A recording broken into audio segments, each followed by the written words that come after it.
There it is, folks. Darius Adams commits to UConn. You're locked on UConn.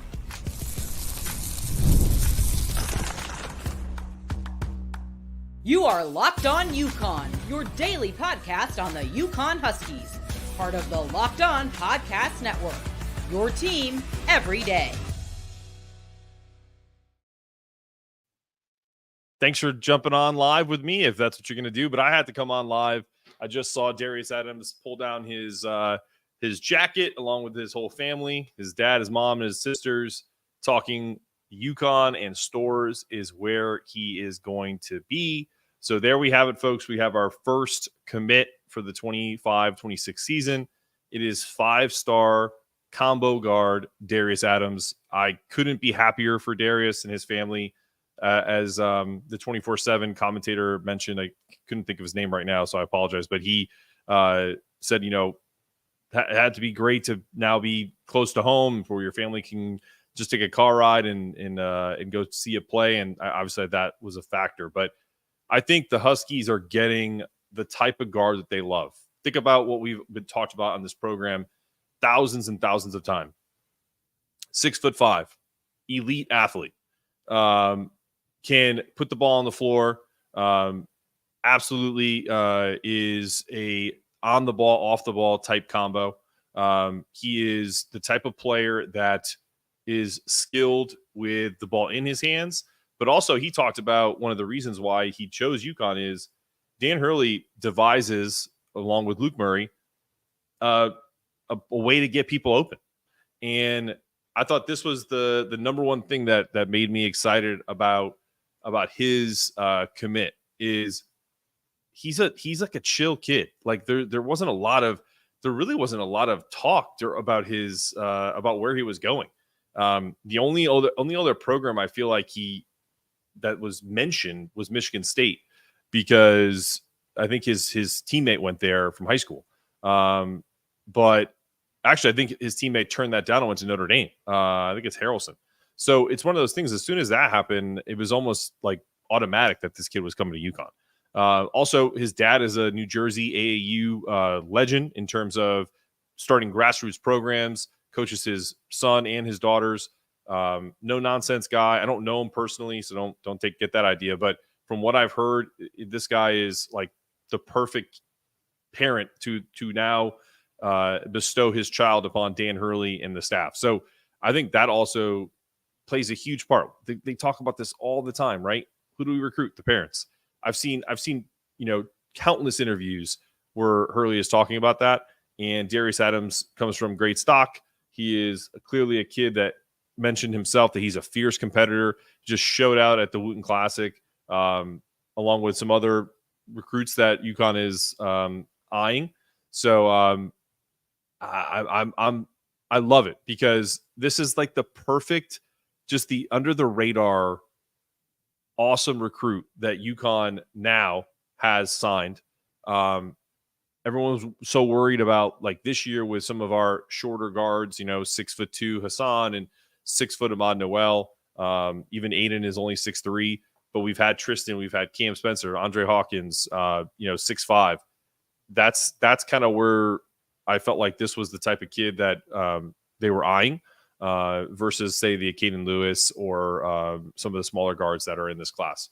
Let's look at some of the comments in the stream. Yep, I think that's likely going to happen, but don't be surprised if another guard drops before they answer with that big man center. You got to remember, guys, there's the portal is involved too. So, for example, if let's say we don't take Eric Reeby or if Nico Bondalo isn't a high priority for them at 6'11", then they'll go in the portal. Also, you have to remember, I heard some incredible stuff today about Samson Johnson. Like, if you listen to my show this morning or this afternoon, Dan Hurley said in his media availability that they're thinking about using Samson like an Oso Iguodala role for like that we just played against Marquette. That blew my mind, because we've only seen Samson do what he's been asked. So they know what they have. So for all of us that are even myself, who does a show every single day, I'm still just behind the scenes, guys. Like I don't have like in that type of knowledge where I could tell you, they're definitely going to get this guy, they're definitely going to get that guy. Because if you're telling me that we could potentially use Samson as an Oso Iguodala type, that changes the entire rhythm and flow of this offense from time to time. I don't think they're going to do it all the time, but yeah. So don't get mad at this staff if they don't get Reeby or they don't get Mullins or they don't get another 7-footer. If they like what they have with Samson, if they love Yusef Singari, and I've seen some improvement with him. So, yeah, I mean, this kid can't play until it's a next year recruit, Davo. It's 25, 26. We already have our team now, so he wouldn't be playing this year. It's next year. And also, Davo, you've been one of the ones that have said UConn never gets 5 stars. Well, we got one right now. It's the first one. So, and there's probably 2 more coming. So I don't think UConn is going to get anything less than 5 stars. The Darius Adams I saw on like the link that he's a 4-star recruit. Who cares? He's top 16 in the country. So that doesn't matter to me, but I just wanted to make that point. So back to what we have already. I think there's a plan here that they want to make sure all these kids that they've invested in, Yusef, now Terrace, get the opportunity that they deserve because they're putting in the work, they're putting in the time, and they know this system, especially someone like Yusef who's been a project. But I think they like him. And if Samson plays the way he's supposed to and they think he's going to take a big leap and he goes pro, then maybe we don't need to go crazy with freshmen to come in here because we don't want people to transfer, right? So one of the questions that was asked about to Dan Hurley in his media availability was about why they do so well in the transfer portal is because Luke Murray and Kamani Young identify what they need and specific roles that they need, and they do a great job of vetting those players, and they truly take their time because they don't tamper. So that being said, be patient. Be patient on bigs. Be patient on what you think they need. They know better than you. They know better than I. I'm going to come back and talk about who I think the next domino will be coming up after this.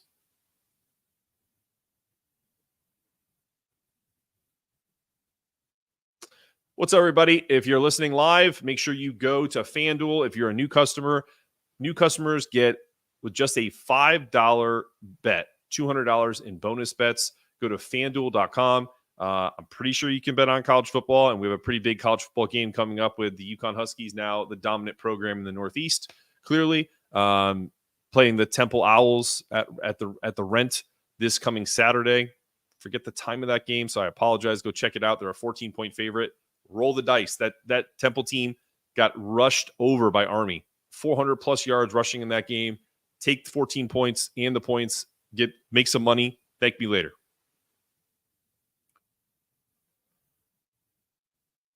Okay, back on Locked On UConn. Darius Adams commits to UConn. The first domino has dropped. I don't think we're going to see Mullins next. I think the next domino is going to be Eric Reeby.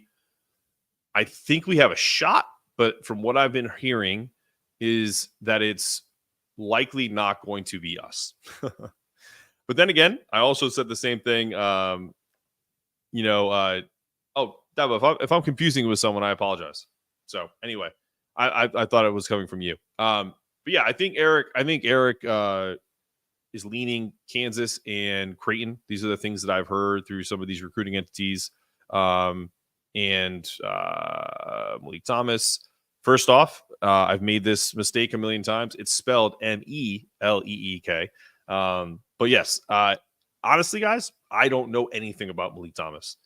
I think I've said some things in the past about him being a lock because that's what everyone said. Because it seemed like when he got there, he loved everything about it. They had the nice back and forth between him and Dan Hurley. It seemed like that was the legit and I vetted that with multiple people that I trust in the recruiting world. And it seemed like all roads were leading to Malik Thomas playing for Dan Hurley and the Huskies. Because to be honest with you, Darius Adams has nothing to do with if Malik Thomas was to commit here or not. if they still feel good about him, if they still want him here, which I think they do, and they would welcome him with open arms, then yeah, he could. I mean, we'd have no issue. I would prefer Braylon Mullins because for me personally, I just think he's a better player in Dan Hurley's system. I think Malik Thomas is a phenomenal player. He's going to be an NBA player. He's going to average probably 20 plus points a game. He kind of reminds me of Malik Monk, who flourished now with Sacramento, and the Lakers gave up on him. But that kid was a really good player at Kentucky. I think Malik is going to go to Arkansas. But I honestly have no feel on it. I don't have any connections with Overtime Elite. A lot of the recruiting programs and recruiting places in the country have haven't had contact with him.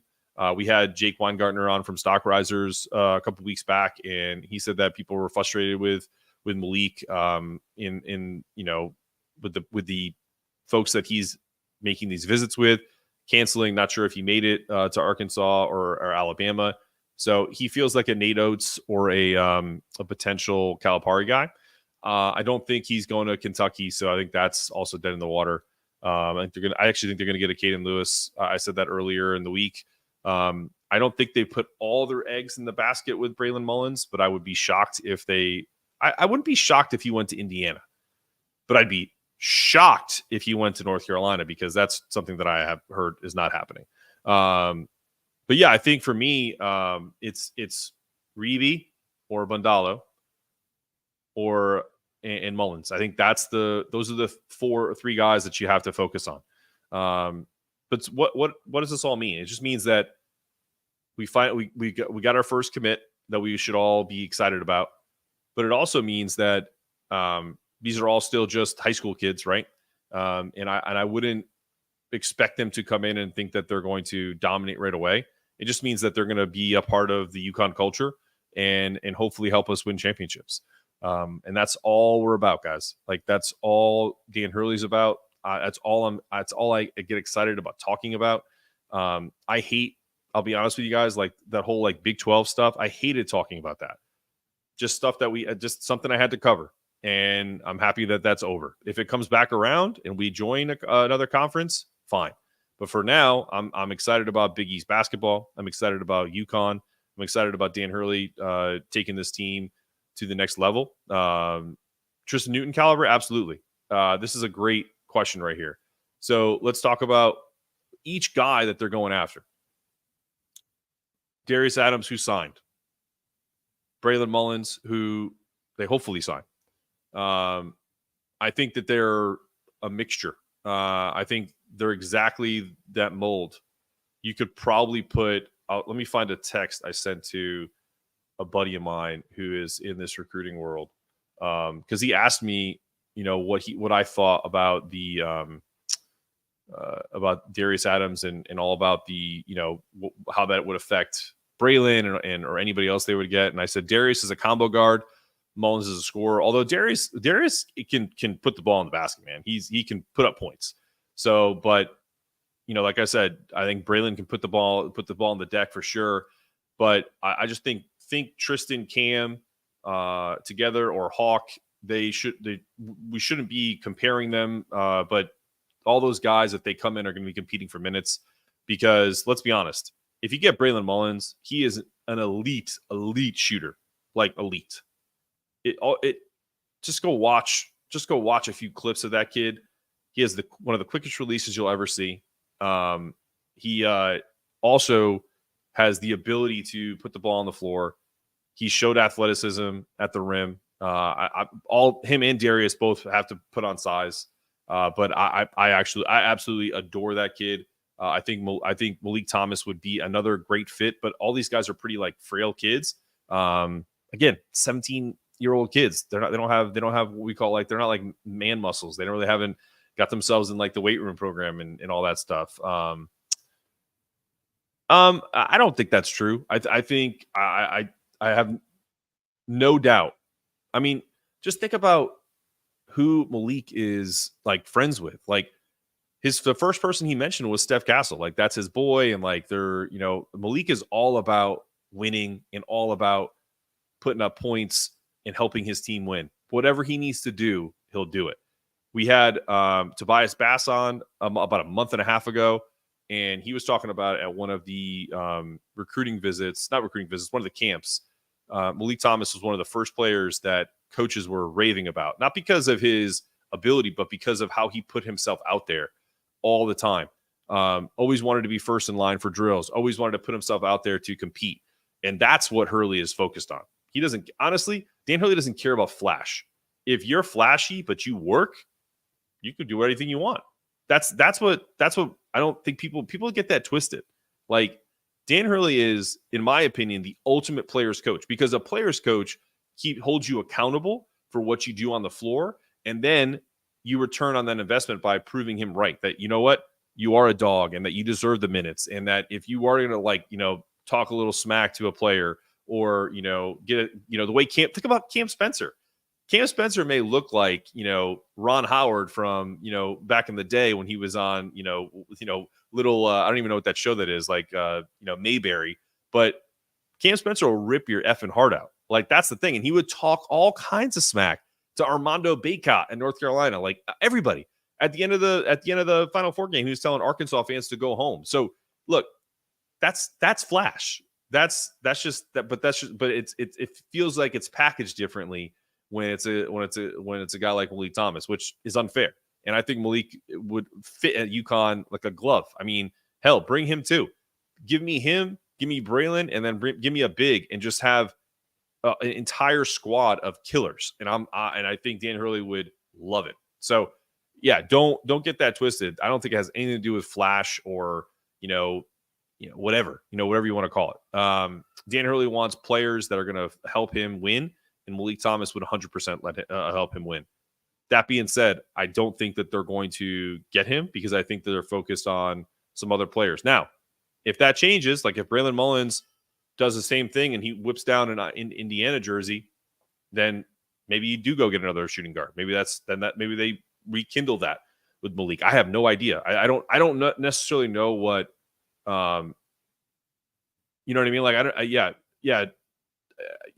don't really know what the contingency plan would be if Braylon turns UConn down.